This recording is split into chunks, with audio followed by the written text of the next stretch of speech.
Hey, good afternoon. Uh, in the last class, at the end, we kept,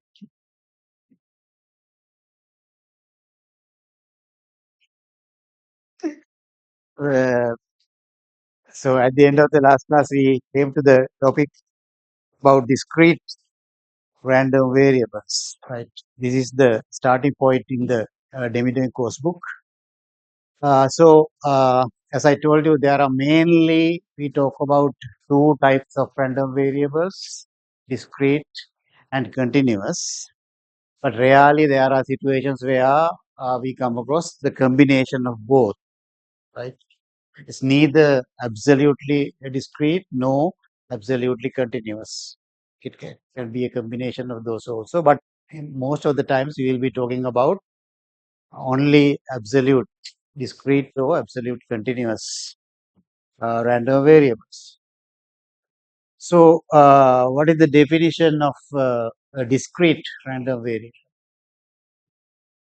Random variable is a function from the sample space into the set of real numbers, right? So when you operate, for example, x on omega, simple omega, that is an outcome in the sample space, we get a real number, right?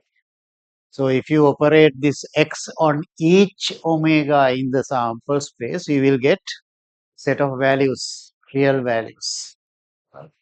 So if this set of real values that we get when we operate x on the elements of the sample space is countable, then we say x is a discrete random variable, right? So that means in simple terms, when the possible values of x, a set of possible values for x is countable, then we call x a discrete random variable, right?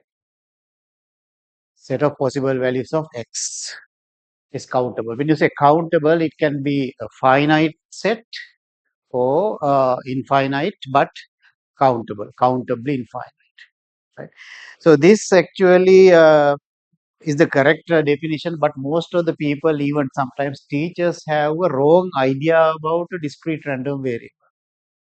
Some people think that a discrete random variable can take only full numbers, like natural numbers 1, 2, 3, and including 0 also sometimes.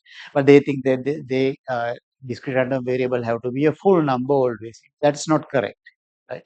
Only requirement is it has to be a countable set. Right? For example, a discrete random variable can take 1, 1.5, 2, 2.5, 2.75, that kind of values, as long as the set of those values is countable, the random variable is discrete.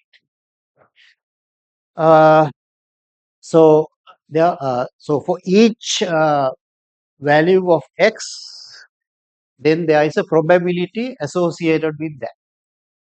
In the last class, I mentioned the difference between a general variable and a random variable. Right?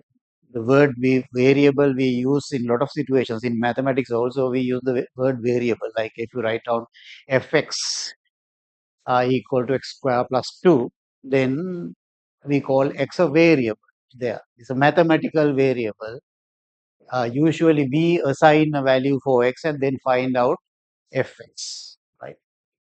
In that situation, we never talk about a probability associated with that x, right? So that is one situation variable.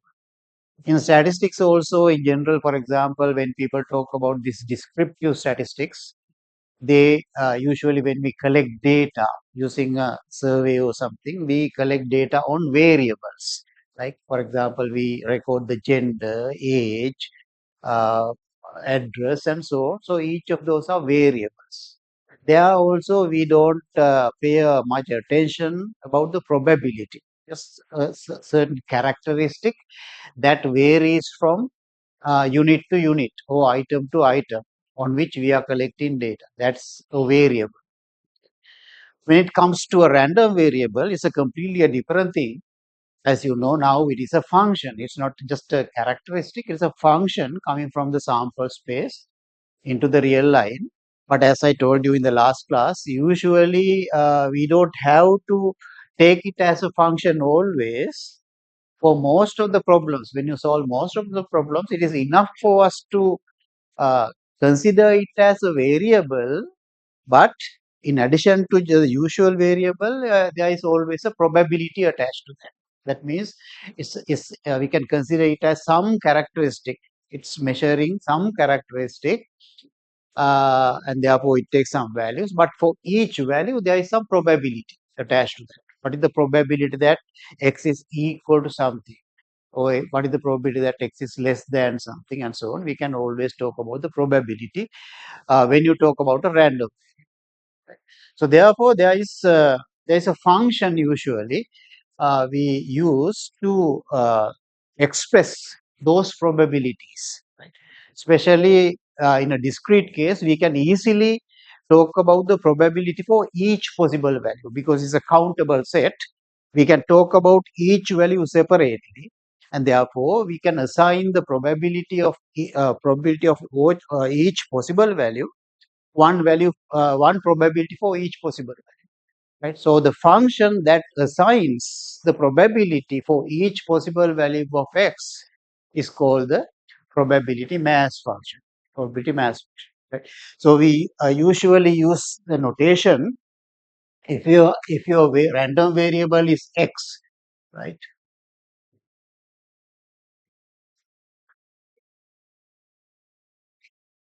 Remember, I told you that in the last class we are going to use a specific notation in this class, always, whenever possible. If there is no other particular reason, we will be using capital English letters to denote random variables. Right. So, if you are talking about a random variable x, we denote the probability mass function of x by Px. That is the notation for the probability mass function. We evaluate it at some real number, for example, simple x. So in this case, uh, this is a real number, right? And the value of it is defined as the probability that x is equal to simple x. Right? So this is what you call the probability mass function. Probability mass function. Right? So by this rule, we assign a certain probability for each possible value of simple x of capital X. Right. So simple x is a value, real number. Right. So that is the notation Pxx. Right. We use this particular notation because sometimes we have to talk about several random variables in the same problem, and therefore we have to use their probability mass functions. For example, there can be a x random variable and another random variable y. So if you want to use both the probability mass functions of both variables, we should be able to distinguish between those two functions. So the probability mass function of x is denoted by px. The probability mass function of y is denoted by py. Like that. Okay. So I think in the last class we looked at one or two simple examples. So just to recap what we did at the end, I will quickly discuss those things also, and then come to new examples, and then I'll come to some other concepts. Right? So what are the properties of this px function? Because it's giving a probability always, it has to be greater than or equal to 0. Px anyway evaluated at any value xi, where xi is a random real number, has to be always greater than or equal to 0, and also because it's a probability, it has to be uh, uh, less than or equal to 1 also. But from the second property, that property is implied because some of the probabilities uh, over all possible values of the real number should be equal to 1. So total probability mass is equal to 1. So by this probability mass function, we call it the probability distribution function also sometimes, but it's not the most correct word. So what we are looking at is how the probability mass of 1 has been distributed on different possible values of x. That's what we discuss using this probability mass function. Uh, so the Px should be equal to 0 if x is not in the support of x. Support we use this word support uh, to differentiate from the domain. Sometimes the domain, for example, uh, this domain can be any real number. We should be able to define a pxs for any real number, but the value will be non-zero, right? Only for certain values of x, right? So the set of values of x for which px is non-zero, always positive but non-zero, is called the support. Set of x values for which the probability mass function is non-zero. In other words, the set of x values for which the probability occurring that value is not zero. Right? So that is what the support is. So if your x is not in the support, then of course when you evaluate px at that x value, then it has to be 0, right? So the domain and support are two different things therefore. So if you graphically or grammatically show it, you can see that the sample space can contain several elements. So here I have drawn it as a finite set, but it doesn't have to be a finite set. It can be infinite also. We map these values into real numbers using the random variable x, right? X is a function from the sample space into the real numbers, and then the px function maps each of these possible values into some probability p1, p2, p3, and so on. Right. So I gave you several ways of displaying the probability mass function. Right. So one possible way, especially when the set of values, possible values is a small set, you can use a table like this. Right. So if your set of possible values x1 up to x say k, where k is a small number, and if you know the probability that x capital X is equal to simple x1, capital X is equal to simple x2, and so on. So you can show those values. So this will be some decimal number, some decimal number, and so on. You can easily show that those things using a table. To give a numerical example, we looked at this problem. A lecturer records the number of misprints found on each page in a randomly selected sample of 40 pages from a newly printed textbook. So here we have taken only 40 pages from a book. Based on that 40 pages, we have, first of all, we are given a frequency table. How many pages were there with 0 misprints? How many pages were there with 1 misprint, and so on? So that's the frequency table. Using these frequencies, we can estimate the probability that capital X, if you take X to be the number of misprints on a randomly selected page, capital X is the number of misprints on a randomly selected page, then we can talk about the event that capital X is equal to 0, capital X is equal to 1, capital X is equal to 2, and so on. Here the maximum number according to this frequency table is 3. So we can talk about, then we should be able to talk about px0, px0, px1, like that, px3. Right. So these values will have non-zero values, right? So this set will be then the support. For any other real number, if you put here, then px has to be 0.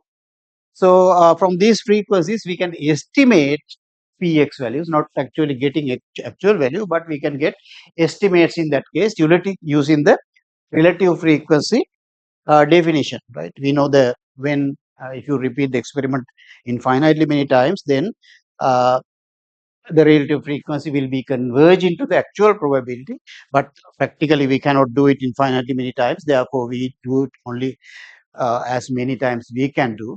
Right? So from that we get an estimate for the probability mass function. Right? So the probability mass function Pxx will be equal to nx divided by 40 if this x is 0 or 1 or 2 or 3. If that x is not equal to 0 or 1 or 2 or 3, then Px will be 0. right? So if you calculate the estimated probability mass function, then this is what you get. I have just use this hat to denote that it is actually the estimated probability mass function, right? It's not the real value, it is the estimated. But anyway, this estimated mass function also satisfies the properties of a real mass function. Therefore, we can consider it as a mass function for our calculations, right? And you can see that sum of the probabilities over these four values is equal to 1. Right. So that is one way to show the probability mass function. Over the, you can also show it using a graph like this. That is the other way. Right. So set of x values like this, and then pxx like this, and then for any other value, obviously the probability mass function should be equal to 0. So that is graphical method. Okay, let's look at a little bit different problem. I'm going to discuss this problem under two cases. I think in the last class we discussed only under one case, but I will continue from there. So consider the experiment of tossing a fair coin. First of all, let us assume that the coin is fair. Uh, Tossing it three times. Let capital X be the number of heads received in the three tosses. Number of heads in three tosses. Right. So if you define that omega using omega, x omega will be equal to number of heads in omega, right? So in words we can say number of heads in three tosses. So if you are tossing it, what are the possible values of x? X can be 0, x can be 1, 2, 3. That those are the only possible values for x, non-zero probabilities. Otherwise, the probability will be 0. So therefore, we have to, if you want to find out the probability mass function, we should be able to give p capital X 0, p capital X 1, p capital X 3. Up to those values, we should be able to give those four values. Right. Now, how can we find out those probabilities? Right. In order to find out the probabilities, we know several methods. One is the classical method, using the classical probability measure. You can use the relative frequency probability measure like that. You can use the sometimes you can use conditional probability measure, right, with some probability rules and so on. Right. So let's see how to calculate, how to get these probability masses uh, for this problem, right? So we know that we can write down the sample space like this, right? So by this thing I mean my first result, when you toss it three times, my first result is the head, second result is the head, third result is the head. So this is how I have written down it, but somebody else might write it as h comma h comma h, and then within bracket. That is another way to write down the same thing, right? Doesn't matter how you write down, as long as you define what you mean by that, right? So here first one is the head, second one is the head, third one is the head. So like that, those are the possible outcomes. Right. Now, what you need is px0, right? What do you mean by px0? Px0 is equal to probability x is equal to 0, right? So, in order to find out the probability, we need to understand what that event is. So, what is that event? X equal to 0, number of heads is equal to 0, right? That head contains only this one, right? So we need to find out the probability of that particular set containing only that element there. Right? Px1 will be the set containing only one head. So that is this one, and this one, right? These three containing the set containing those three. So we need to find out the probability of that set, like that. So how can we find out the probability of TTT? Which method can we use? Right. So I need the probability. This is the same as probability of the event TTT. Right. So what method can we use there? That's some event, right?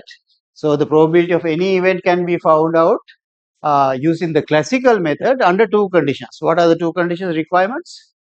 The sample space have to be finite, and all the outcomes are equally likely.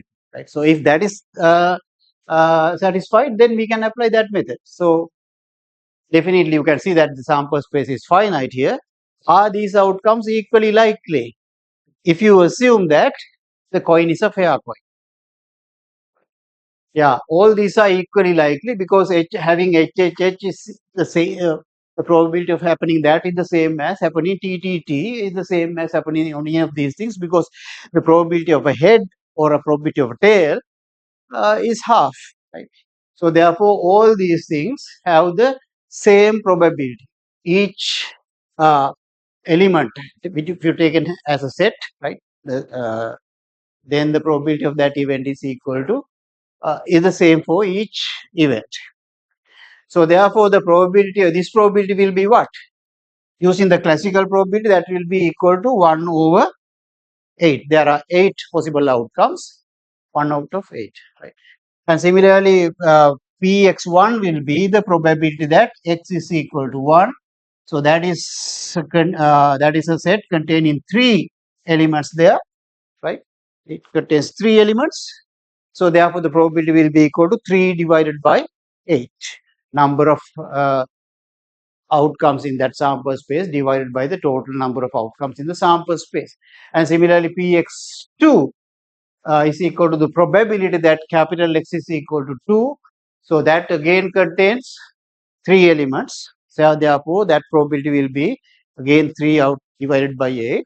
And the last one, Px3, that is the probability that capital X is equal to 3, that contains only this outcome. So therefore, the probability will be equal to 1 over 8. So that is very easy. So how can we display this probability, different probabilities? One way is, of course, using a simple table. Right? You can use a simple table like this to display the probabilities. 1 over 8, 3 over 8, 3 over 8, and 1 over 8. Right? That is one way. But in this case, we can actually use some other methods also. Right? Another method is like this. Right? You can just using a large curly bracket, you can some people use this method to show the probability mass function if you have only few numbers, possible numbers, right? So this is another method to show the same thing using a formula, right? In this case, actually we can get one formula. Not always we can do that, but there are situations where you can get all the probabilities using one formula, right? So if this simple x here is a number in this set, then for any of those x, the probability Px x will be given by this formula. If this x is not in this set, then the probability Px x will be equal to 0, right? So for example, if you put a Px1, it has to be according to the formula, because 1 is in this set, it has to be given by this formula. So it has to be 3z1, that is 3, and 0.5 to the power 3, that is 1 over 8. So the probability is equal to 3 over 8.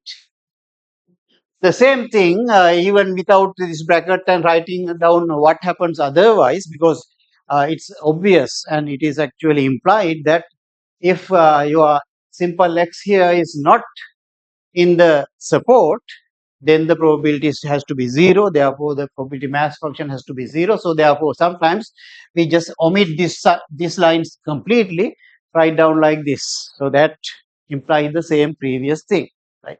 Because for any other x, right, this is then the support, right? For any other x, then automatically it implies that the probability evaluated at any other value, simple x, has to be 0, right? And I told you, I think one last method, we can sometimes incorporate the support into the function itself, right? Instead of writing down the support separately, we can write down the function like this. So this function is called the indicator function. That takes only value 1 or 0, right? Is is the indicator function.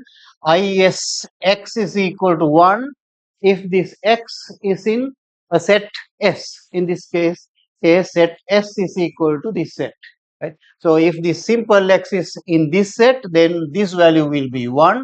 Otherwise, if this x is like, for example, 1.5, that is not in this set, therefore in that case this value will be 0. So then automatically it gives you the same previous probability, right? So that is another way of writing down the probability mass function. One important thing to remember is always remember, whenever, not only in this case, whenever you write down a mathematical function, you must write down the support, or in general the domain, right? Because if you write down just the function without telling for what kind of values of x this function is valid, somebody who is using this thing doesn't know. So, for example, suppose I have not written down this thing. If I have not written down this thing, that kind of implies that this equation is true for any r, any real number, which is not correct, right? So, therefore, it is very important always. Many students forget that part actually, but that is very important to write down the support always. Otherwise, this function doesn't have any meaning actually, and the meaning it gives you is completely wrong most of the times, because otherwise the implied support is the real number set, which is not the case in this case. So that is an important thing to remember. Okay, so in this case we made the assumption that the coin is fair, right? So therefore we were able to use the fact that all the outcomes were equally likely, right? And therefore we were able to use the classical method to get the probability of each possible outcome. Well, x equal to 1, x equal to 0, and so on. Now suppose that we don't know whether the coin is a fair coin or not, and we don't know the probability of getting a head, and therefore we don't know the probability of getting a tail. That is the situation in most of the practical situations. Remember this coin tossing example we always talk actually, but that is, we don't we are not tossing coins all the time, but this this is a model, very important model that we can use in lot of situations, right? Lots of situations. So therefore it's a very important model, coin tossing model. So actually in real life, in this situation, in real life situations, we cannot assume that the coin is fair.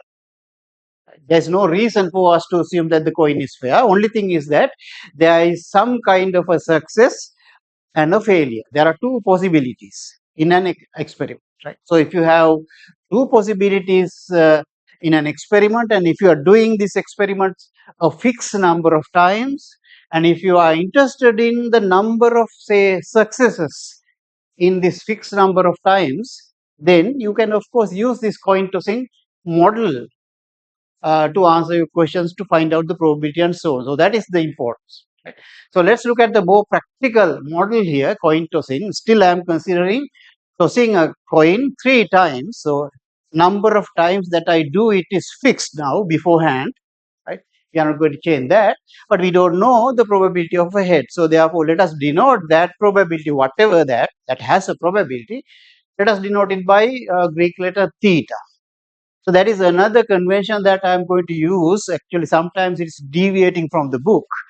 I will be in this class using Greek letters whenever possible to denote those unknown constants, which are called parameters. Right? In statistics, the unknown constants are called parameters. Right? So in this case, the probability of getting a head is an unknown value, but it's a constant. Right? We can assume that at any toss, the probability of getting a head is the same. It is the same, but we don't know the value. Right? So therefore, I am going to use the Greek letter theta. Let us assume that it has some value, and but we don't know the value. Therefore, let us denote it by theta. Right? So, for example, I am going to assume that the probability of getting a head is theta, and therefore automatically probability of getting a tail will be 1 minus theta. Right? So, with that assumption, let's try to find out probability mass function x. Still, x is the number of heads in 3 tosses. Number of heads in 3 tosses. So now how are we going to do this? Now the problem is we cannot assume that the sample space is equally likely. Right? Sample space still will be the same as the previous one, 8 outcomes. But now, because we don't know whether the coin is fair or not, it is not possible for us to assume that the sample space contains equally likely outcomes. So in that case, how do we find out px0, px1, px2 and so on? That is the question.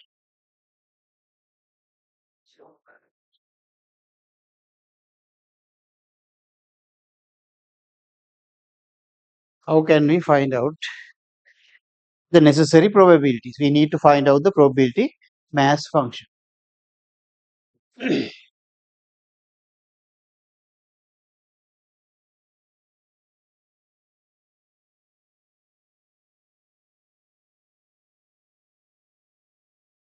Okay, now if you write down the sample space in the way that I wrote earlier, in that case the outcomes are not equally like.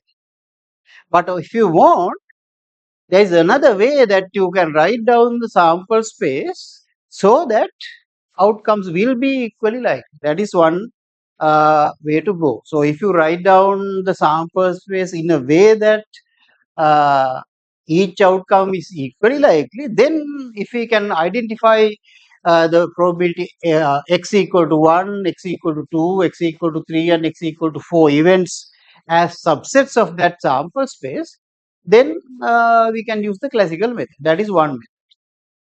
The other method is using the probability rules. Right? Using the probability rules, we can derive the probability capital X equal to 1, capital X equal to 2 and capital X equal to 3. And for that, actually, we have to define some other events using the probability of getting a head and probability of getting a tail. Even though we don't know the value of probability of a head, we have assumed that it is theta. Right? So using theta, we can get some expressions.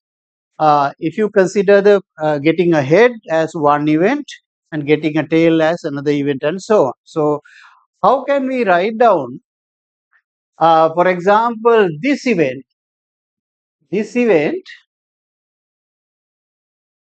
so that I can expand that event using some other events, right? I should be able to write down the same thing, same event, using complements and then intersections and unions. How can we write down the same thing using some other events of which we can assume the probability, right? For example, I know the probability. So you can do something like this. Let us define some other events, right? So I have defined HI to be the event of getting ahead in the ith toss, where I can be 1, 2, 3. Right? So H1 is the event of getting ahead in the first toss.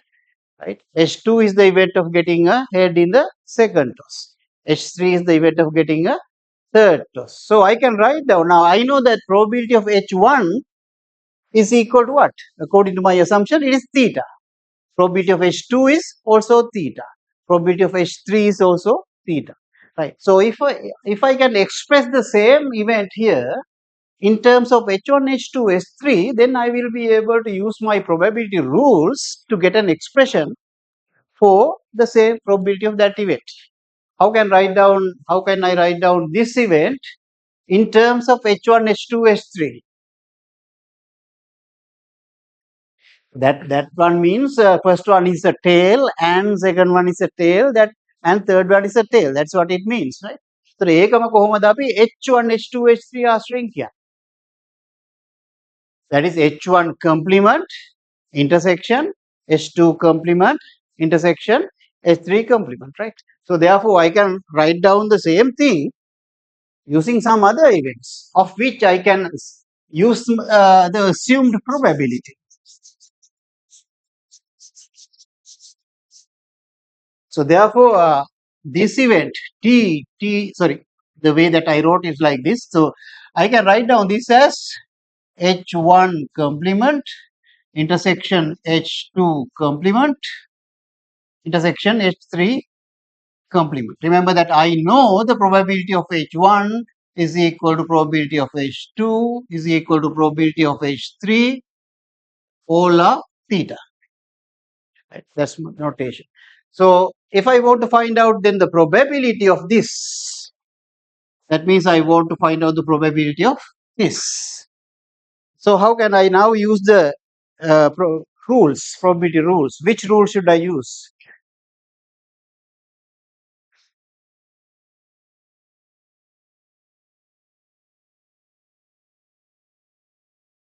Whenever you want to find out the probability of an intersection, which rule do we use? Is the product rule, right? So the general product rule is coming through the conditional probability, but here we have a special case. What is that special case? H1, H2, H3 are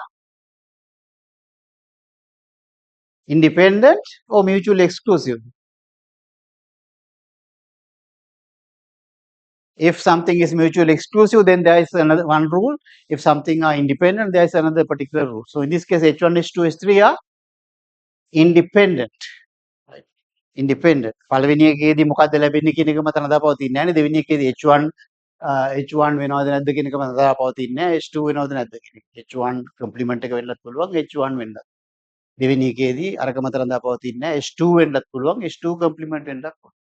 Right. So these events are independent.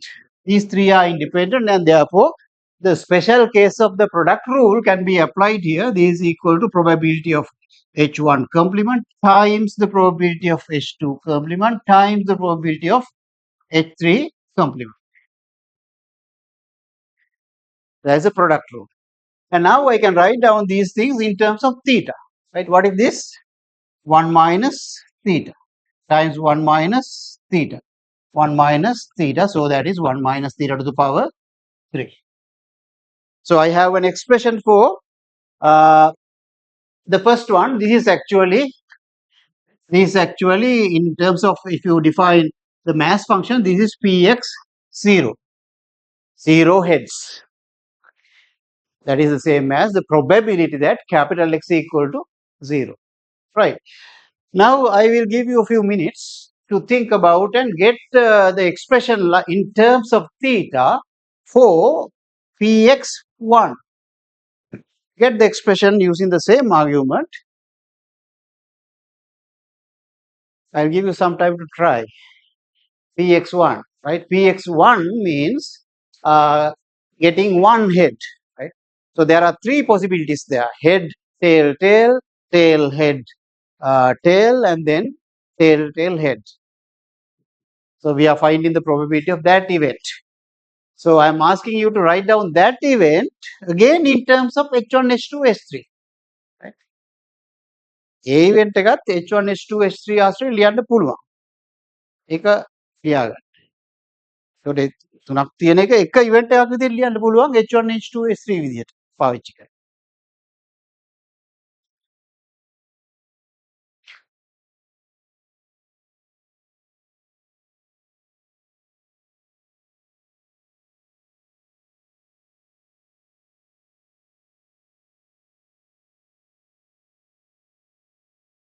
පළවෙනි එකේ තියෙන්නේ මොකද අපි ගමු HTT කියන එක. HTT කියන්නේ first one is a head and the second one is a head complement and the third one is a head complement. ඊට පස්සේ දෙවෙනි එකට එනකොට මොකක්ද දෙන්නේ? ඒක හෝ අනික. දෙවෙනි එක. right? ඒකට එතන යූනියන් එකක් එනවා. ඊට පස්සේ ආයසරයක් එනවා ඒ වගේම එකක්. ආය යූනියන් එකක් එනවා ඒ වගේම එකක්.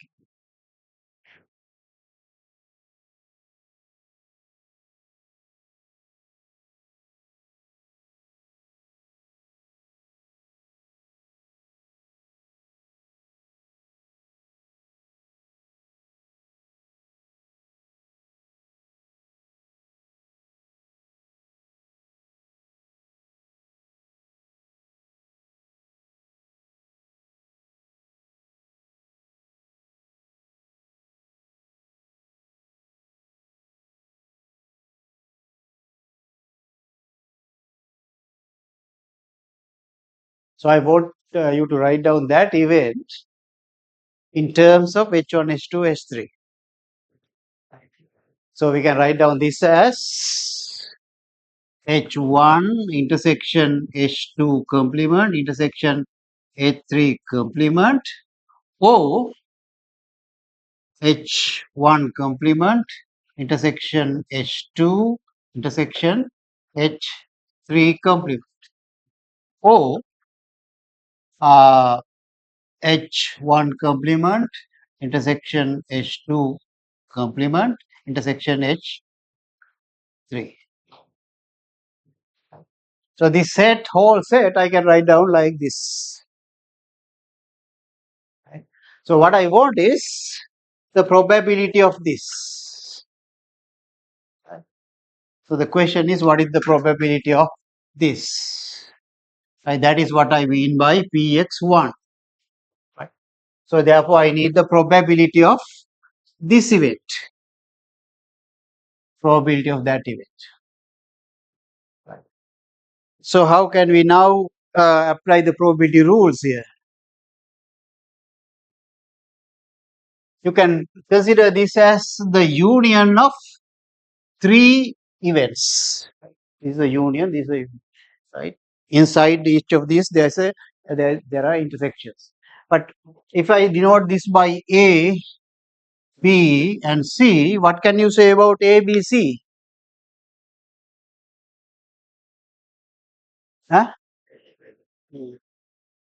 What do you think? They are mutually exclusive. What do you think? A, B, C.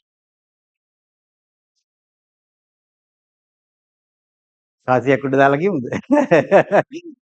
What do you think? They are independent or mutually exclusive? If that is the case, then it will be easy for us to apply that theorem, but still, otherwise, yeah, independent.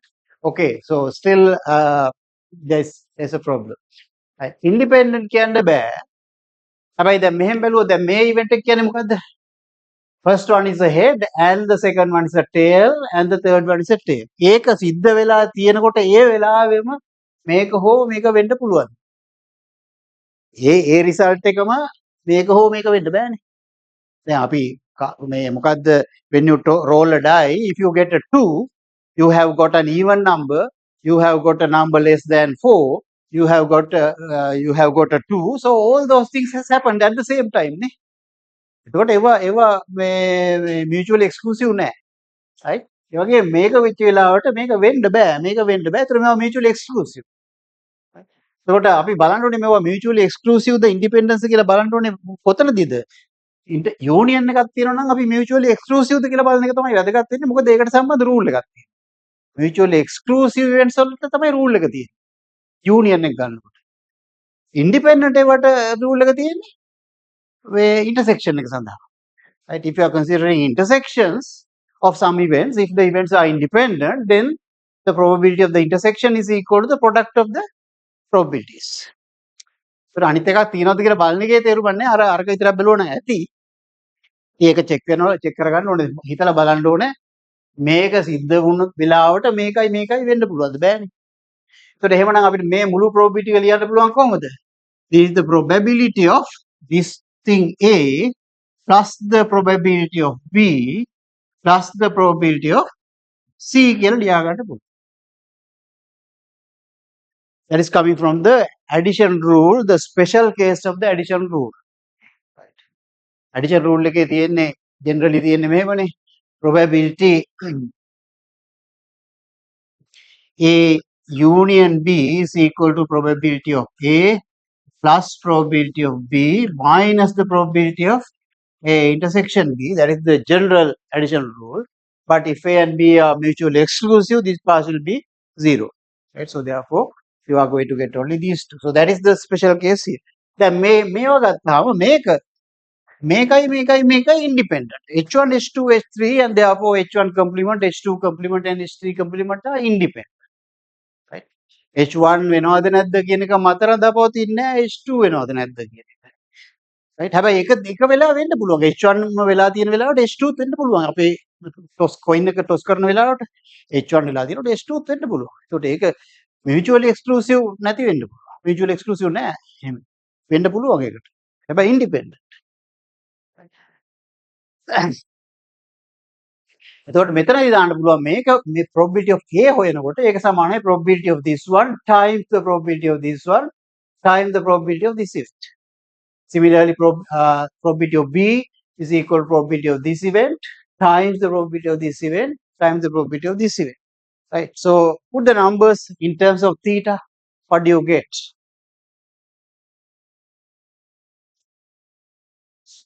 So this will be for this one you get theta times 1 minus theta times 1 minus theta. So theta times 1 minus theta square. And similarly here 1 minus theta, theta, 1 minus theta. Again you get 1 minus theta times 1 minus theta square. And here 1 minus theta times 1 minus theta times theta. Again theta times 1 minus theta square. So this is going to be 3 times theta 1 minus theta square. So that is px1. px1. Right. Okay. So this the next one will be very similar. Find out px2. Right. px2, which is the same as probability x equal to 2. That is number of heads is equal to 2. Right. The probability that the number of x is equal to 2. Okay. Take few minutes and then do the same thing. Right. So that event also in from the original sample space, it again contains 3 elements, 3 outcomes. But that set, whole set, again you can write down using capital H1, capital H2, capital H3.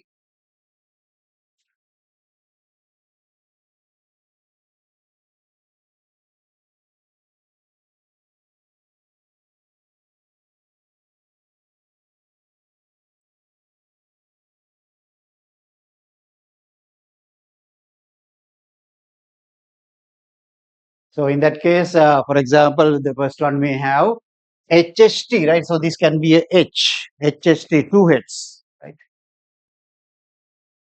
HST, so x equal to 2. HST and then THH, right? And then HTH. Those are the 3 possibilities according to our original sample space. But that again, I can write down this as H1 and H2, H3 complement, a union, H1 complement, and then H2, H3, and then H1, H2 complement, and H3. Right. Can write down like that, and then using the same method, I can get the expressions.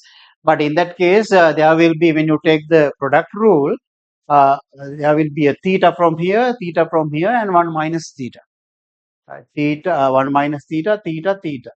Theta 1 minus theta. So everything will be giving you theta square times 1 minus theta, but there will be 3 times of that. So px2 will be equal to 3 times theta square times 1 minus theta.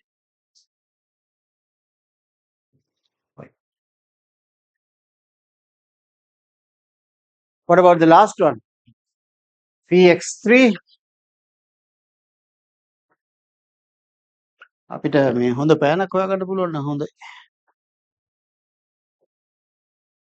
px3 will be then, there is only one way to happen that all 3 are heads. So that is head, head, head. Right. So that means H1 intersection H2 intersection H3. Right. So the probability of that is equal to probability of H1 times probability of H2 times probability of H3, because H1, H2, H3 are independent. So therefore, that is equal to theta, theta, theta, theta to the power 3. So therefore, I can separately write down the masses, probability masses like this.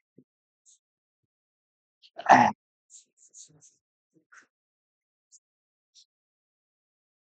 think I have it here.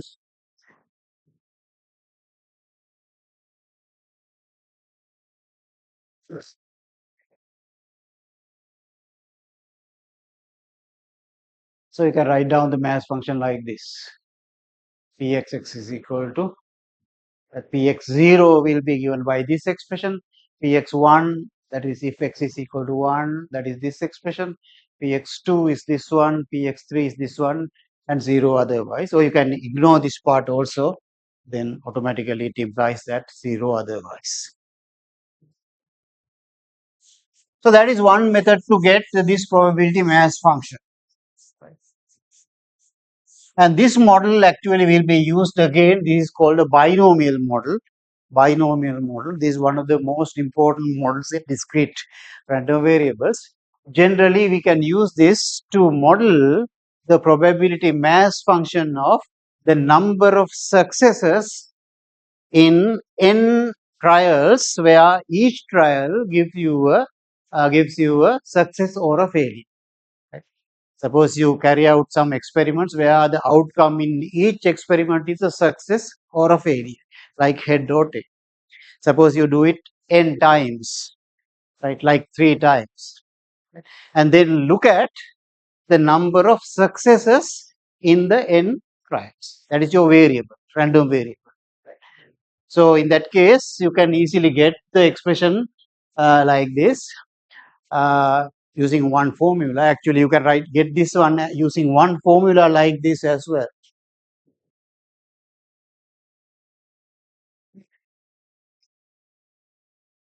So you can write down the whole mass function using one formula. That is what you call the binomial probability mass function. We will again come to that later.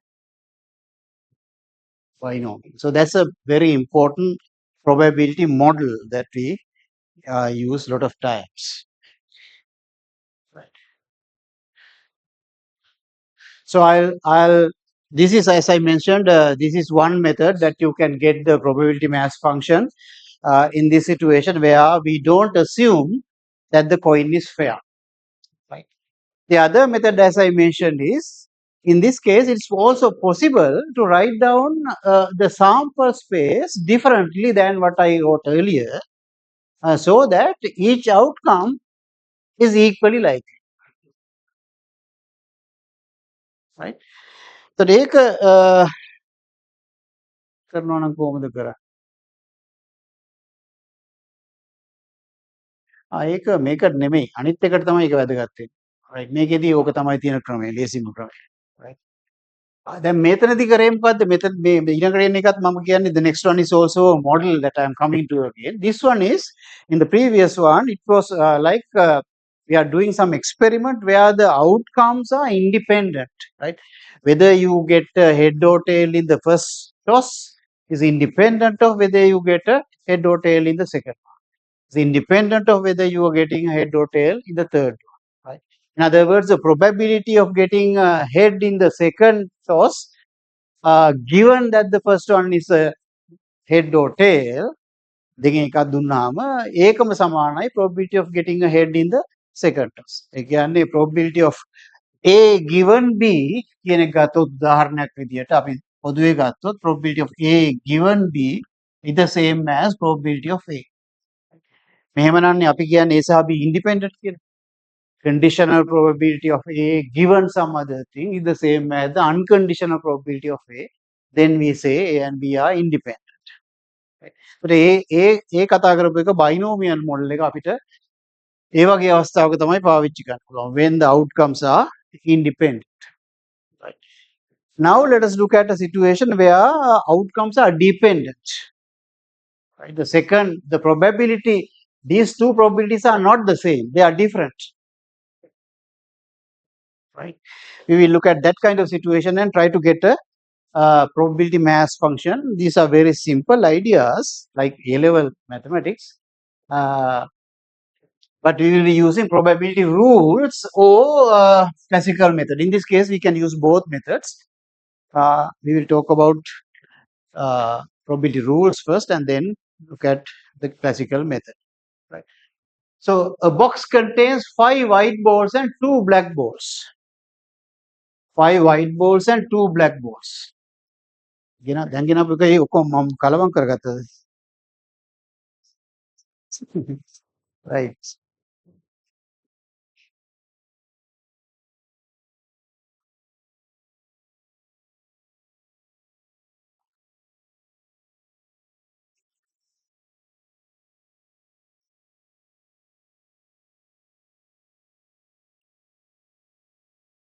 Right.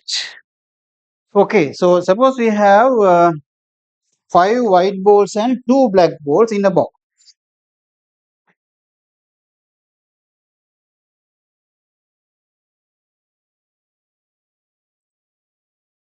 Five whites and two black. Right. So this is a very simple case like a population. Suppose you have a population of individuals. There are say two types of individuals. For example, for a particular disease, some people have some disease, particular disease. Some people don't have that disease. Right. So this is just a model for that kind of situation, right? White and black. Suppose we are taking a sample of a given size from this population, right? And then we look at the number of black balls in the sample. That is our random variable. It's like there is a population of people who there are certain, some people have a particular disease, some people don't have. So we take a random sample from that and then find out how many people in that sample with that particular disease. Right. So we want to talk about what is the probability that the number of people in the sample with that particular disease equal to 0, equal to 1, equal to 2, and so on, probability mass function. So the same thing can be applied with this model. Right? So you have two different things. In general, you can call success and failure instead of white and black. But let's consider this particular example. So you are taking a sample of size 2, size 3, right? Size 3 from this box, and then of course the sample can in general contains again white and black balls, right? So certain number of white balls and certain number of black balls in the sample, right? So I take n to be the number of black balls in the sample. So I denote by n number of black balls in the sample, right? So therefore white balls will be 3 minus n, number of white balls will be 3 minus n. So the question is, what is the probability mass function of n, right? So before thinking about what is the mass function of n, what are the possible values of n? What are the possible values of n? N, yeah, 0 and 1 and 2. The maximum possible value is 2 because the box contains only 2 black balls, right? So n can be 0, 1 or 2. Therefore, we should be able to find out Pn0, Pn1 and Pn2. So that is my question. What is the probability mass function of n? Of course, these we have to find out the probability that n is equal to 0. Here I have to find out the probability that n is equal to 1. Here I have to find out probability n equal to 2. Right. දැන් කොහොමද ඕක හදන්නේ?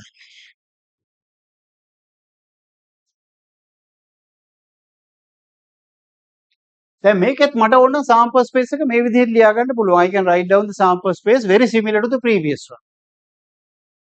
Right.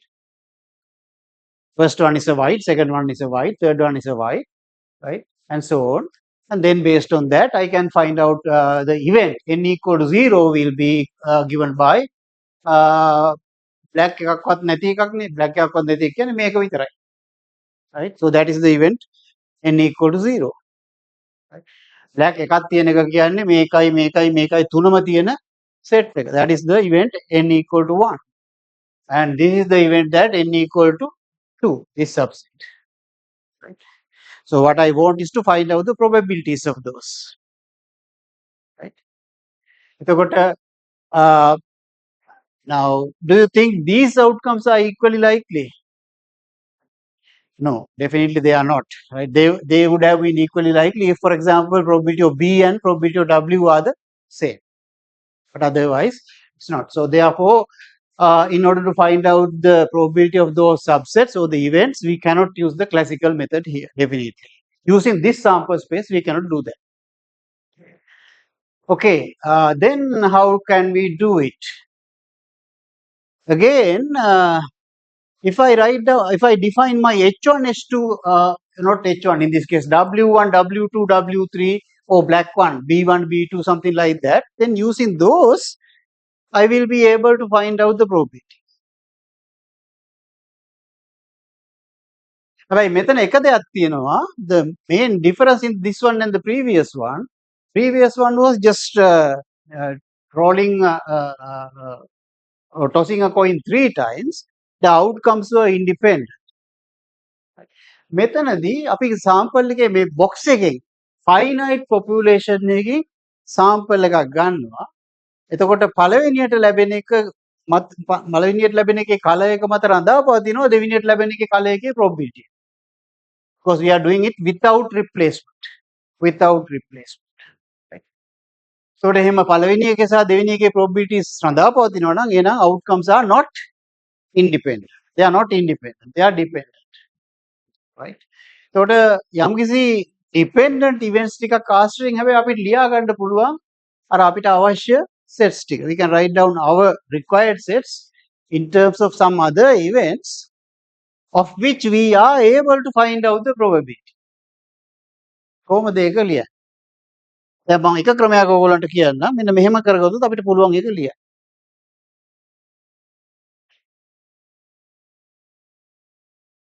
Then yeah, I have mentioned that these events n equal to 0 contains only one outcome from this sample space, n equal to 2 contains 3 outcomes like this, right?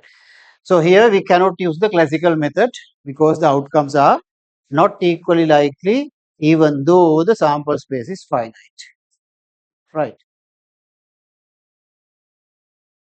Let's define some events like this. Let's say BI is the event that the ith ball that we take is black. So that means B1 will denote that the event that the first ball is black. B2 will denote the event that the second ball is black. B3 will denote the event that the third ball is black. And similarly, let's denote by WY. WY අවශ්‍ය නැහැ මෙතන. BI සහ නැත්නම් BI වල complement ආශ්‍රයනොත් ලියා ගන්න පුළුවන් ඕනනම්. මොකද WY කියන්නේ BI වල complement එක. WY කියලා ගත්තේ ith ball is white කියන එක. ඉතින් බෝල දෙකෙන් එකක් white සහ black වෙන්නම ඕන හැමතිස්සෙම. එහෙනම් ith බෝල එක black නම් ඒ කියන්නේ white එකක් වෙන්න බෑනේ. එහෙනම් white වල complement එක වෙලා තියෙනවා. ඒ නිසා මට ඕන නම් B වලින් පමණක් මේ ටික ලියා ගන්නත් පුළුවන්. නමුත් මම වඩා පහසු වෙන්න දෙකම define කරගත්තා. BI is the event that the ith ball is black. WI is the event that the ith ball is white. එතකොට එහෙම ලියුවොත් මට මෙන්න මේ event එක I can write down this event like this. First one is white and second one is white and third one is white. So W1 and W2 and W3. Right. So what I need is the probability of this event, that is the probability of this event. This event, that is the probability of this event. දැන් මෙතනදී තමයි අර independence කතාව වැදගත් වෙන්නේ.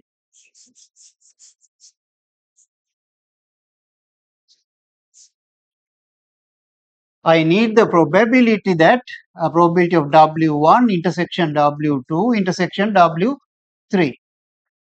Can I write down like this? Probability is equal to probability of W1 times probability of W2 times probability of W3. Can I write down like that? I cannot write down like that. If I write down, that is wrong. Because W1, W2, W3 are not independent. Not independent කියන එක තේරෙනවද? I නැත්තේ කියන එක තේරෙනවද? ඔව් අපි නිකමට check කරලා බලමු. අපි නිකමට බලමු what is the probability that the first one is second one is white given the first one is white කියන එක දිහා බලමු. ඊට පස්සේ what is the probability that the second one is white? ඔය දෙක හොයලා බලමු. ඔය දෙක සමාන නම් ඔය දෙක සමාන වුණු පළියට වෙන්නේ අනිත් සියලුම දේවල් වලටත් ඔය වගේ හරියන්න ඕනේ. නමුත් අඩු ගානේ ඕක වැරදි නම් අනිත් ඒවා චෙක් කරන්න ඕනේ නැහැ. එතකොට ඉන්ඩිපෙන්ඩන්ට් නැහැ කියලා පෙන්නන්න. ඉන්ඩිපෙන්ඩන්ට් කියලා පෙන්නන්න නම් මේක විතරක් පෙන්නලා බෑ. මේ දෙක සමානයි කියලා පෙන්නලා බෑ. සියලුම දේවල් වලට ඕක හරි කියලා පෙන්නන්න. ඉන්ඩිපෙන්ඩන්ට් නැහැ කියලා පෙන්නන්න නම් එකක් හරියන්නේ නැහැ කියලා පෙන්නපුවම හරි. හොඳයි අපි හොයමු බලන්න මේක probability that the second one is a white given that the first one is white. මේ පෙට්ටියෙන් ගන්න. අපි ගන්නවා පළවෙනි එක white කියලා දැන් දන්නවා නම් දෙවෙනි එක white එකක් වීමේ සම්භාවිතාවය මොකක්ද? The box contains 5 whites and 2 blacks. Right? Let's find out this one. What is the probability that the second ball is white given that the first one is white? පළවෙනි එක white නම් දැන් white එක එළියට අවිල්ල ඉවරයි. එහෙනම් දැන් පෙට්ටියේ තියෙන්නේ මොනවද? white 4යි black 2යි. ඒතර ඔක්කොම 6යි තියෙන්නේ. 6න් white එක කොච්චරක් තියෙනවද? 4යි. එහෙනම් given that the first one is white, the second one is white is 4 divided by 6. 4 divided by 6. වෙන මොකද ඕනේ නැහැ. මේ definition ආශ්‍රයෙන් සූත්‍ර දාන්න ඕනේ නැහැ. වෙච්ච දේ හිතලා බලන්න. Right? Given that the first one is white, and you know that the first one is white, then what is the probability that the second one is white? Right? Okay, let's find out this one. කොහොමද මේක හොයන්නේ? This is the unconditional probability that the second one is white. ඒතර දැන් ඕක හොයනකොට මොකක්ද පාවිච්චි කරන්න rule එක? second one is white වෙන්න පුළුවන් ආකාර කොච්චරක් තියෙනවද? first one white වෙලා second one white වෙන්නත් පුළුවන්. first one white black වෙලා second one white වෙන්නත් පුළුවන්. Right? එහෙනම් මොන රූල් එකද අපි පාවිච්චි කරන්න වෙන්නේ? total probability law. Right? So this is equal to probability of W2 given first one is white times the probability of first one is white plus the probability that the second one is white given first one is black, or you can say W1C එහෙම නැත්නම් B1 කියලා ලියන්න පුළුවන්. So this is the probability of W1C. Right? So the probability that the first one is white is පළවෙනි එක white වීමේ සම්භාවිතාවය 7න් 5යි. 5ක් තියෙනවා ඔක්කොම 7යි. Given that the first one is white, second one is white is 4 divided by 6. 4 divided by 6. So you have to get that. What is the probability that the first one is not a white? That is, what is the probability that the first one is black? 2 divided by 7. Given that the first one is a black, what is the second one is a white? Given that the first one is black. තවම පහම තියෙනවා. හැබැයි 6න් 5ක් තියෙන්නේ නේ. එතකොට පහ බෙදීම 6යි. දැන් බලන්න මේක මේ දෙක වැඩි කිරීම මේක එකතුව මේකට සමානද කියලා බලන්න.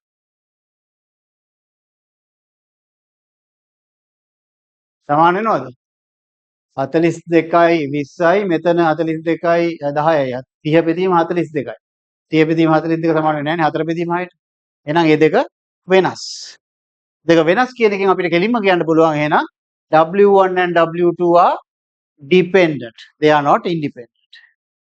Independent කියලා පෙන්වන්න ඕන නම් ඕක විතර ඕක සමාන වුණා කියලා පෙන්වන්නට මදි. අනිත් ඒවා ඔක්කොමත් හරියන්න ඕනේ. සියලුම conditional probability සහ ඒවට අදාළ unconditional probability සමාන වෙනවා. නමුත් එකක් හරි වැරදි කියලා පෙන්නපුවාම independent නැහැ කියලා පෙන්වන්න පුළුවන්. ඒකට මේකේ මේ වගේම ගත්තාම අනිත් අවස්ථාවත් අපිට පෙන්වන්න පුළුවන්. ඒකට මතක තියාගන්න if you are taking a sample from a finite population without replacement, right? Here we are taking a sample of 3 items from a population of 7 items without replacement. Then the outcomes, the color of in this case color of the second one depends on the colors of the first one. The probability of the color, right? Depends. Right? They are not independent. හැබැයි ඔය පෙට්ටියෙන් අපි with replacement ගත්තා නම් if you are taking with replacement එහෙනම් W1 and W2 are independent. So that is a very important thing to remember when you model. This idea comes usually and therefore it is important, right? So මේකේ probability එක ලියා ගන්න ඕනේ. හැබැයි W1 W2 independent උත් නැහැ, W1 W3 independent නැහැ, W2 W3 independent උත් නැහැ. එහෙනම් කොහොමද දැන් ඕකේ probability එක ලියා? probability W1 intersection W2 intersection W3 මේක ලියා ගන්න පුළුවන් අපිට conditional probability පාවිච්චි කරලා. දැන් අපි conditional probabilities දන්නවනේ. Right? So I'll write down for two events you have this definition. A intersection B is equal to probability A given B times probability of B. Right? එහෙම නැත්නම් මේකම සමානයි probability of B given A times probability of A. එතකොට මේ දෙකකටනේ මේක තුනකට ගත්තොත් එහෙම මට මේ විදිහට ලියන්න පුළුවන්. This is the probability of W3 given W1 intersection W2, right? Times probability of W2 given W1 times probability of W1.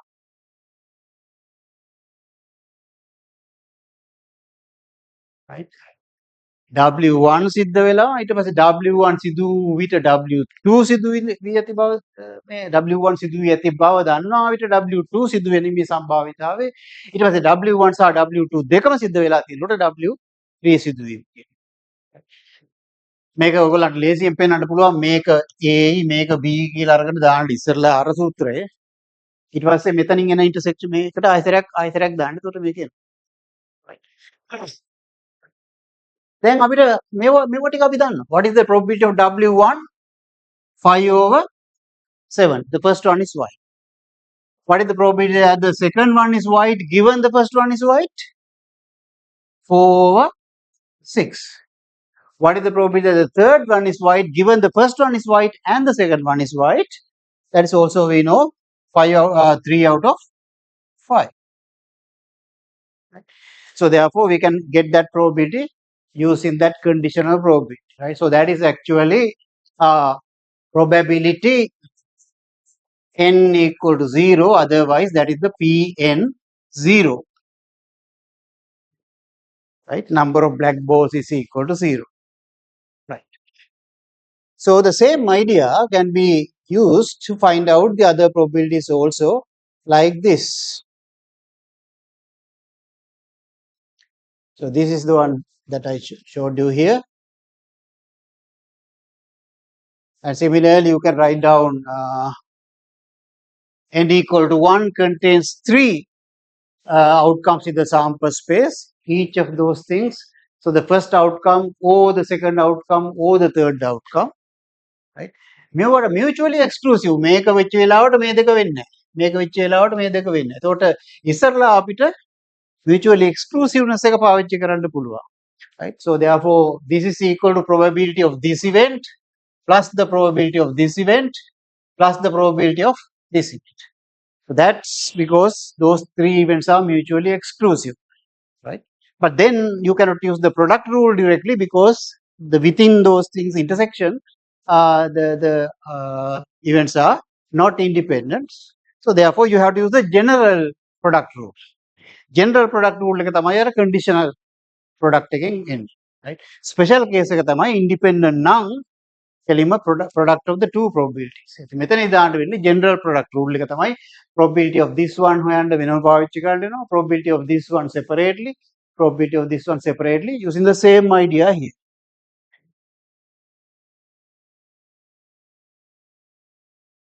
So if you do that, you will get this answer here.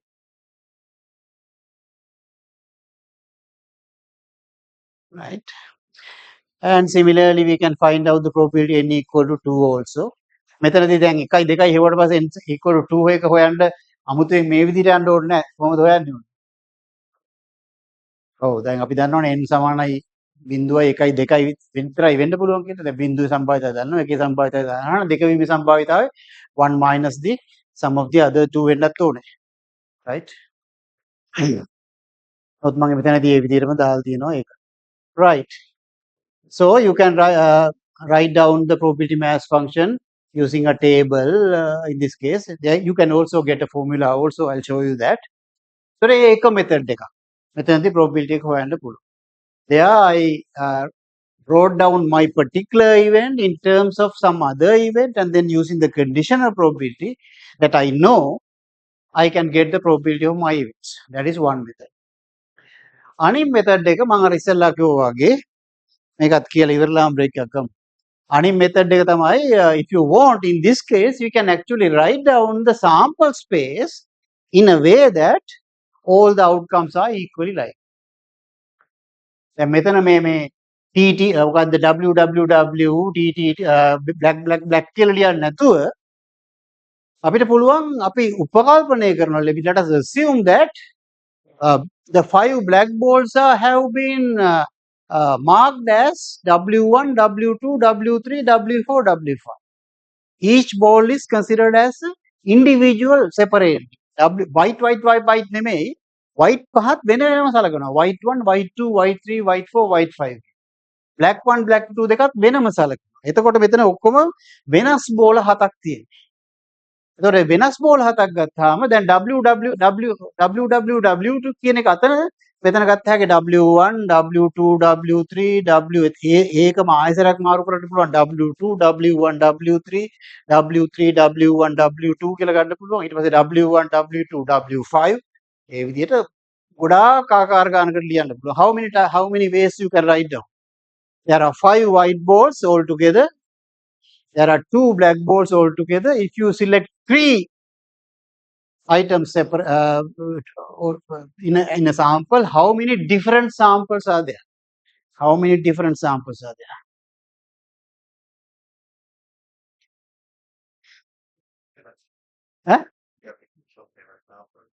7 balls you have to choose for 7 balls 3 you are selecting 3 how many different all balls are different now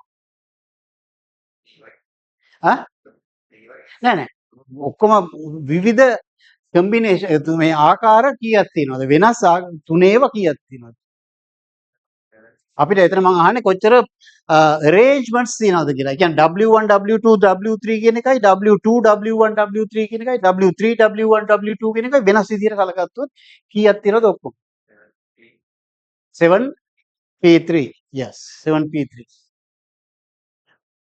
හරිද ඒක ඈ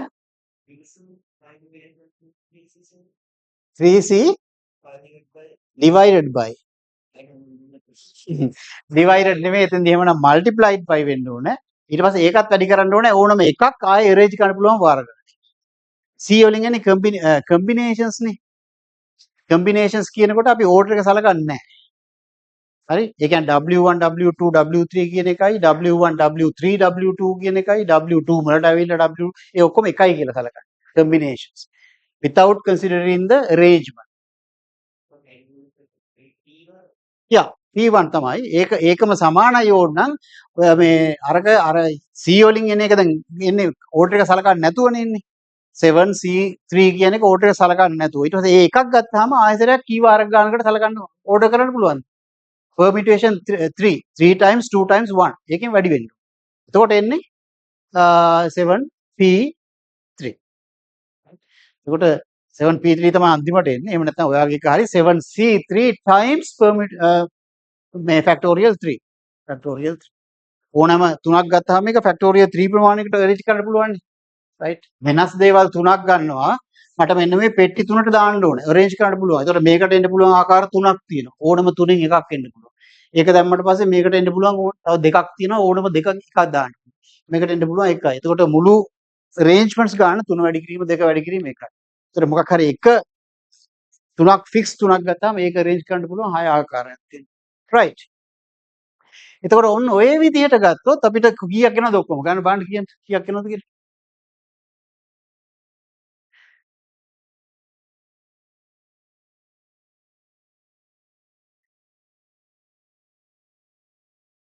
අත divide නෙමෙයි multiply right times නේ ඔයා කියන්නේ 7c3 times එන්න ඕනේ ඔයා divide කිව්වේ මොකද්ද නැත්නම් මම තාම particular sample එක ගැන කතා කරන්නේ නැහැ particular sample එක ගැන කතා කරන්නේ නැහැ තාම I'm talking about how many all together arrangements how many items are in the sample space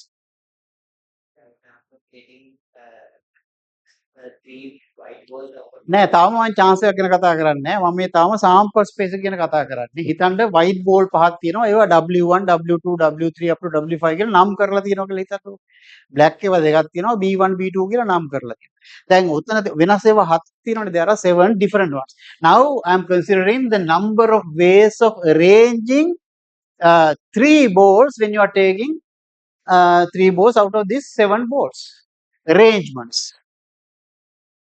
Number of arrangements of 3 balls taken out of 7 balls. 7 different balls. ඒක තමයි ඔයාගේ උත්තරේ. right. ඒතර කීයද එන්නේ? ඕක එන්නේ 7 වැඩි පළවෙනි දැන් උතන arrangements තියෙන පළවෙනි box එක ආයතනයක් ගත්තොත් පළවෙනි box එකට 7 ආකාරයක් තියෙනවා. ඕනම 7ක් ගන්න පුළුවන්. දෙවෙනි box එකට දාන්න පුළුවන්. ඒතර 6යි තියෙන්නේ ආකාර. තුන්වෙනි box එකට එන්න පුළුවන් 5යි. ඒතර 7 වැඩි කිරීම 6 වැඩි කිරීම 5 ආකාරයක්. ඒක තමයි 7C P 7P3 කියලා කියන්නේ ඒක. 7P3 වලින් දක්වන්නේ ඒක. 7 වැඩි කිරීම 6 වැඩි කිරීම 5 කියන. right. ඒතර ඒක බැලුවොත් මම හිතන්නේ 120ක්ද 210ක්ද කොහෙද එනවා? 210ක් මම හිතන්නේ. හතරක් 42යි ඔය. right. ඊට පස්සේ දැන් අපිට බලන්න ඕනේ මොකද්ද? දැන් ඔයක ගත්තොත් එimhe ඕකේ තියෙන ඔය ඔක්කොම ටික equally likely. මොකද හැම බෝලෙම වෙනස් එකක් විදිහට සලකන්නේ. හැම බෝලෙම වෙනස් එකක්. එතකොට ඕනම බෝල් එකක් ලැබීමේ සම්භාවිතාව 7න් 1යි. අර head and tail තිබුණා. එතකොටදී භාගේ තිබුණා වගේ තමයි දැන් මෙතන. ඕනම බෝල් එකක් ලැබීමේ සම්භාවිතාව 7න් 1යි. 7න් 1යි 7න් 1යි. එතකොට ඕනම තුනක් ගත්තාම ඒ අරවයි මොන තුන ආවත් ඒ තුන ලැබීමේ සම්භාවිතාවය තමයි වෙන තුනක් ලැබීමේ සම්භාවිතාවය. ඒකට equally likely outcomes තියෙනවා. දැන් ඕකෙන් අපිට බලන්න පුළුවන් අපේ particular event සිද්ධ වෙන ආකාර ගන්න බලලා හිටන් classical probability method එක පාවිච්චි කරන්න පුළුවන්. right. ඒකට උදාහරණයක් විදිහට n සමානයි බිඳුව කියලා කියන්නේ පළවෙනි එකත් කොහොම හරි කමන්නේ whiteම තුනක් එන්නේ. whiteම තුනක් එන ආකාර කොච්චරක් තියෙනවද කියලා බලන්න. ඒකට whiteම තුනක් එන ආකාර කොච්චරක් තියෙනවද? whiteම තුනක් එන්න නම් පහෙන් තුනක් තෝරගන්න ඕනේ. දෙකෙන් බිඳුවක් තෝරගන්න ඕනේ. ඊට පස්සේ ඒ තෝරගත්ත ඕනම එකක් හය ආකාරයකට arrange කරන්නත් පුළුවන් වෙන්න ඕනේ. right. එතකොට පහෙන් තුනක් whiteම තුනක් තෝරගන්න පුළුවන් ආකාර ගන්න 5C3. දෙකෙන් බිඳුවක් වෙන්න බෑ. එතකොට 200 බිඳුවෙන් වැඩි වෙන්න ඕනේ. ඉතින් මෙතනදී 1යි. right. ඊට පස්සේ ඔය 5C3 වැඩි වෙන්න ඕනේ factorial 3 වලින්. මොකද ඕනම එකක් ආයතනයක් 6 ආකාරයකට arrange කරන්න පුළුවන්. එතකොට එහෙනම් n සමානයි බිඳුව වීමේ සම්භාවිතාවය කියන්නේ මොකද්ද? 5C3 වැඩි කිරීම factorial 3 divided by 7 times 6 times 5 නැත්නම් 7p3. right. එහෙම නැත්නම් ඒකම කියන්න පුළුවන් 7c3 times 6 factorial 3. ඔය ඕන විදිහකින් ලිව්වොත් අන්තිමට එන එකම උත්තරේ. right. දැන් මේ තියෙන්නේ n සමානයි 1 වෙන්න දීමේ සම්භාවිතාව. n සමානයි 1 වෙනවා කියලා කියන්නේ black balls 1යි white ball 2යි වෙන්න බෑ. බෝල් 3ක් නේ ගන්න. ඒතර black ball එකක් තෝරා ගැනීමේ ආකාර ගන්න 201යි. black ball දෙකක් තියෙනවා B1 B2 කියලා. එකකින් ඕනම එකක් 201යි. තව තුනක් එන්න ඕනේ white. ඒකට 5C2 sorry තව දෙකක් එන්න ඕනේ white. ඔක්කොම තුනක් වෙන්න ඉපේ. ඒතර 5C2 ආකාරයක් තියෙනවා. එතකොට සුදු කළු එක බෝලෙකුයි සුදු බෝල දෙකකුයි තෝරා ගන්න පුළුවන් ආකාර තෝරාගත හැකි ආකාර ගන්න මේක වැඩි කිරීම මේක. so this is the number of selections. ඒක වැඩි කරන්න ඕනේ අපි factorial 3 වලින් ගන්න නම් number of permutations ගන්න නම් factorial 3 වලින් වැඩි වෙනවා. ඒකට ඒක තමයි සියලුම ආකාර ගන්න black balls එකක් එන්න පුළුවන් ආකාර ගන්න. අර අපේ sample space එකේ. ඊට පස්සේ sample space එකේ තියෙන outcomes ගන්න ගත්තාම ඒක සමානයි 7C3. ඒ කියන්නේ ඕනෑම තුනක් තෝරාගත හැකි ආකාර ගන්න වැඩි කරන්න ඕන ආයතනයක්. ඊට පස්සේ ඕනම එකක් තෝරාගත්තට පස්සේ factorial 3 වලින්. ඒක තමයි අන්තිම උත්තරය මේ විදිහට එන්නේ. ඒතර මෙතනදී මට කියන්න ඕනේ අපිට ආකාර එකක් කියලා නෙමෙයි. ආකාර සමහරට තියෙන්න පුළුවන් ආකාර කීපයක්. අර ඉස්සෙල්ලා වගේ can use the classical method conditional probability idea. Here sometimes you are able to write down the sample space in a way that all the outcomes are equally likely, and then you can consider your event as a subset of that. So here, if you apply this method, you are going to get the same answers like that in the previous one. So therefore, finally, you can give the probability mass function uh, as a table like this, or in general using a formula like this. Methanadi, right? So PNN, where simple n is the number of black balls. So those simple n number of black balls have to come out of two black balls. So 2CN, that is the number of ways that n black balls are selected. N can be only 0 and 1 and 2 in this case. And then the remaining 3 minus n white balls have to come from 5 balls. So this is the 5C. 3 minus n is the number of selections that you can have 3 minus n white balls. So therefore, the total number of ways that you can have n number of black balls and 3 minus n white balls is equal to this times this. Times, of course, multiplied by 3 factorial if you consider in the arrangements. And this is the number of ways you can select again any three, and then you have to multiply that by 3 factorial to consider the arrangements. Then finally, 3 factorial cancels out. Right. So this is again a different model. This is called a hypergeometric model. Later on, we will talk about this further. Hypergeometric distribution. So this model can be used if you are taking a random sample from a finite population without replacement. And if you are considering, assuming that in the population there are two types, successes and failures, you are taking from that finite population, you are taking a sample without replacement, and your random variable is the number of successes in the sample. So if you take that to be your random variable, then it has a hypergeometric distribution, we say. Right? So that's how you derive this formula. Right? So shall we take a small break?